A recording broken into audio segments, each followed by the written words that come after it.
Hey team, welcome to Q&A with A, where I take a question from one of our members and I answer it to the best of my ability. So today's question goes like this. What's a good rate to increase training frequency / sessions to avoid too much too soon or poor recovery?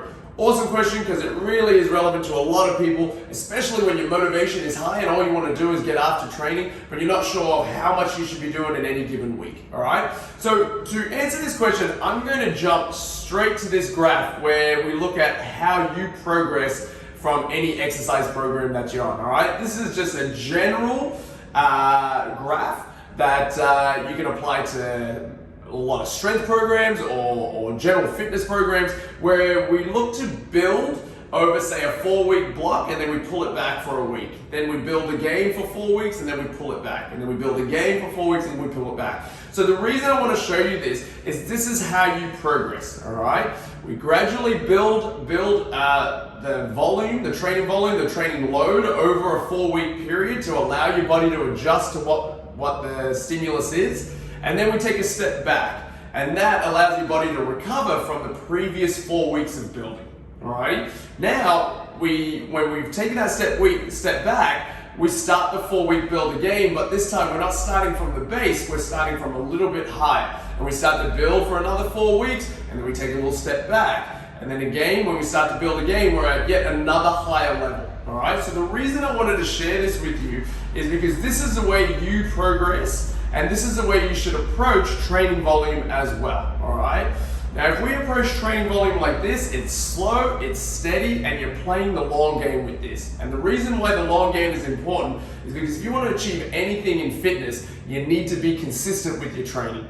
And to be consistent, we want to take a slow and steady approach so we avoid things like burnout, overtraining, or even injury, alrighty? So this graph here is about programming, right? But what I want to use this is how to apply it to a person on a day-to-day basis about how to increase training volume, alright? So, firstly, what we want to monitor before we start to think about increasing training volume are 4 major things, alright? The first one is your energy levels, and that's your general energy levels throughout the day, not only in a workout, entire day. The second thing you want to look at is your training quality. And you want to monitor your training quality, being if you can you do the workouts at a high level of quality, or are you kind of like dragging ass because you're a bit tired, all right, or you're a bit sloppy, all righty?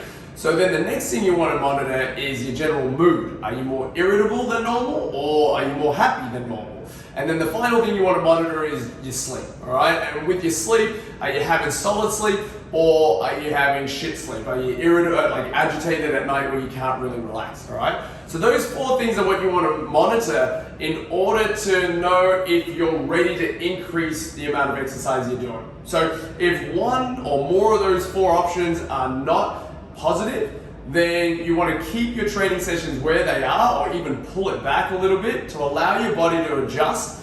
And then once those 4 categories are moving in the right direction, then you can look at increasing your training volume, all right?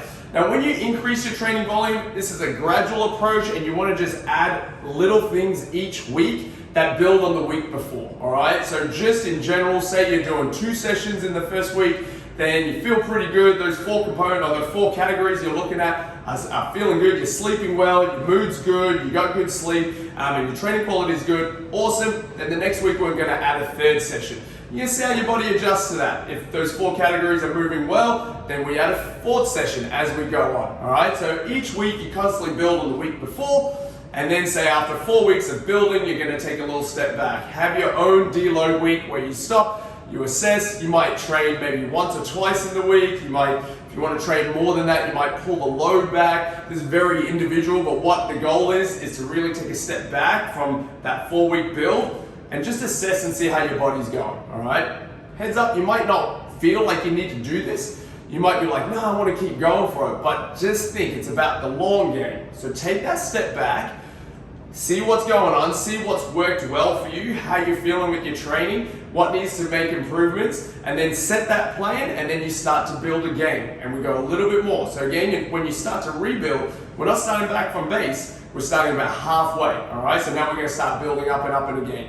So what we're always doing is building on the week before. So this approach is about the long game because it keeps you in the game for as long as possible. It works with your body, so it allows your body to push and then recover. push, and then recover. And this is the way you're going to really get the best results in any fitness program you're in. Alrighty, so I hope that's helped with understanding how to generally increase your training frequency from week to week. If you have any other questions, please don't hesitate to ask, and I look forward to hearing from more questions from you in the future. Alright team, see you soon. Bye.